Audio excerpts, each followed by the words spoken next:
You could make the argument that the Maximum Impact Tour comprises the biggest shows that TNA do all year. More so than even Bound for Glory in a weird way. This is where they work the big arenas that they can actually draw big crowds to. This is where they get tons of PR and draw lots of really excited UK fans. So this tour is kind of like TNA's annual moment in the sun before they come back to the States, and drawing those big crowds gets a lot more difficult. And with these shows being so big for the company, I always go in wanting them to deliver in a big way that befits shows that really should feel like important special events. That's why I was disappointed last week when the show just felt like any other Impact. Nothing really eventful about it. In fact, it was pretty run-of-the-mill. The only thing that was special about it was the big crowd, which you couldn't see because TNA, in their infinite wisdom, don't like turning the lights on anymore for reasons that continue to elude me. This show was better.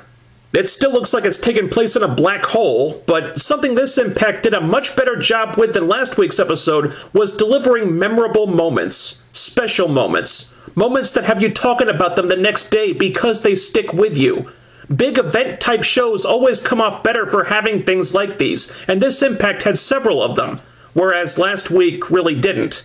So even though outside of the opening six-man tag, the wrestling was nothing really remarkable, I thought Week 2 from Glasgow was a big step up from the first show of the UK tour. EC3 comes out all pissed off because Anderson got in his business last week. Anderson distracts the heels so Spud and Mandrews can get the jump on them, and the faces shave Tyrus's head. Somebody got a haircut. Uh-oh. Discouraging for EC3, though I'm not sure why Tyrus would care. His head was mostly shaved anyway.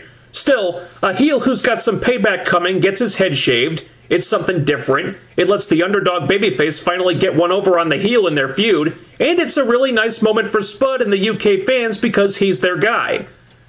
I am a little disappointed with how Mandrews is getting overshadowed so far, though.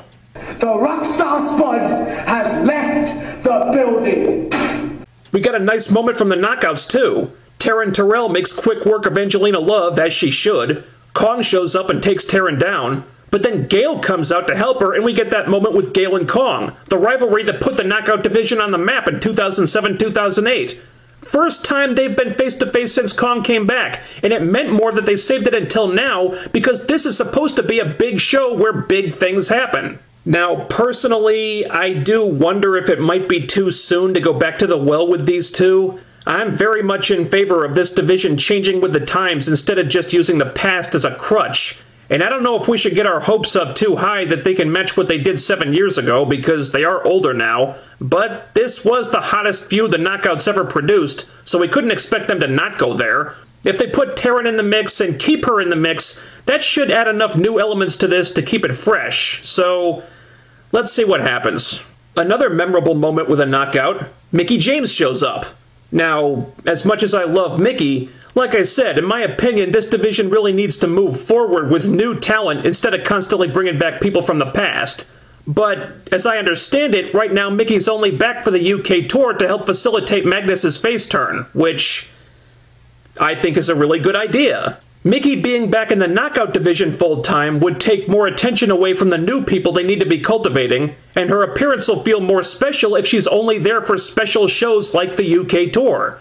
That way, her being there really means something, and the luster isn't worn off by having her stick around longer than she needs to.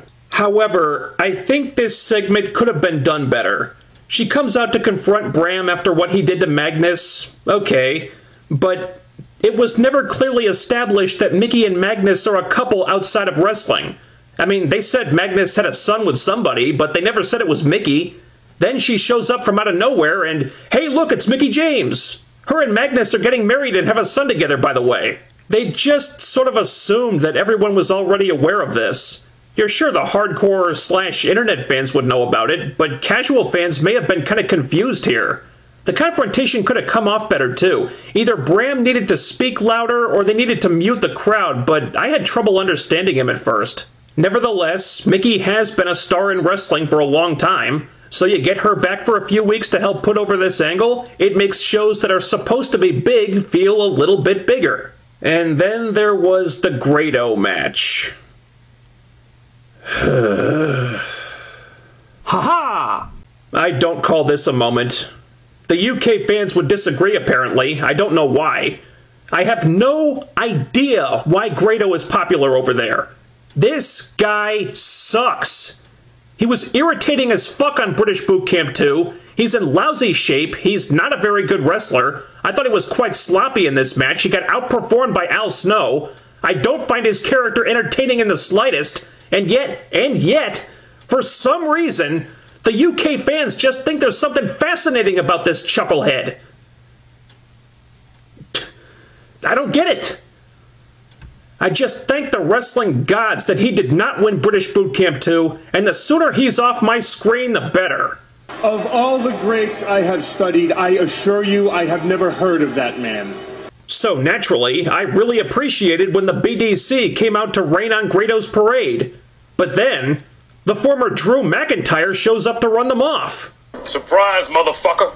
The crowd loved it. It's a debuting new star, a Scotland native, so he's a hometown guy. And they were likely none too happy about how he was treated in WWE for so long, so that was a memorable moment for the UK fans too. And thus, the wrestling world's collective hopes for a 3MB reunion tour were dashed. Damn.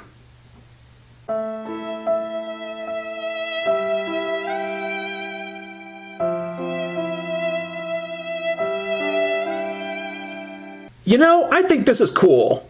Drew Galloway always seemed like a pretty talented guy that WWE dropped the ball on, and as long as he doesn't cause any problems backstage with his ex-wife, then I say give him the ball back and see if he can run with it. On the wrestling side, things were a bit less interesting.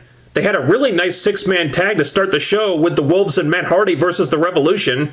The faces win, pinning Manic. The heels give Manic the business afterward. So there's a new storyline that's going somewhere now. Good, thank you. Al Snow and Grado, I couldn't wait to be done with. Al Snow is still in amazing shape, but I can't stand Grado. He annoys the piss out of me. Just enough is enough with this guy. Taryn and Angelina was just a quick enhancement match. It was what it was. The right person went over. And then, hey look, Tommy Dreamer's back. Again. That's just awesome. He's pissed off at Eric Young for pile driving him in New York, so he calls EY out. And I'm not saying they had a bad match, they didn't. Although there was this one really funny part where Tommy tried to superplex Eric through a table. Tommy went through the table and Eric landed on the mat.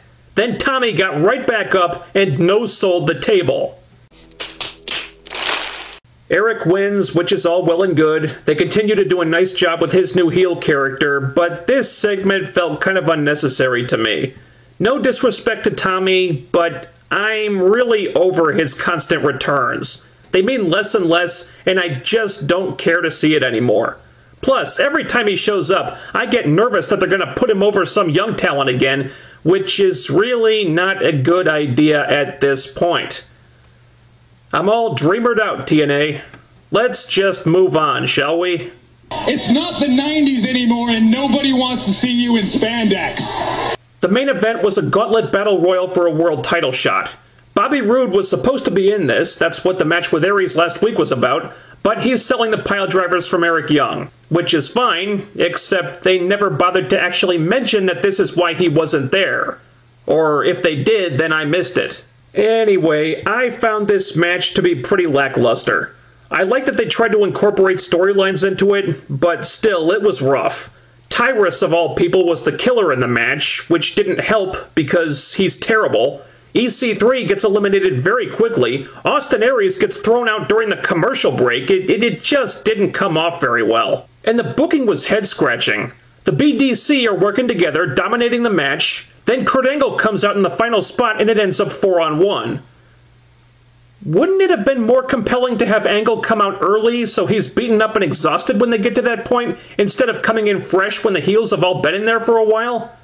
I understand if they want to limit Kurt's ring time because he's getting injury prone these days and they want to protect him, but still, that was a weird way to put that match together. The wrestling this week was mostly forgettable. However, they do get points for delivering with the memorable special moments on a show that is supposed to be very special. Last week they needed more stuff like that, but this week they got it right. So even though I could take or leave every match except the opener, and the fact that Kaylee Ray did not appear on the last Glasgow show broke my heart, I ended up feeling better about this Impact than I did the previous one. Over. Out.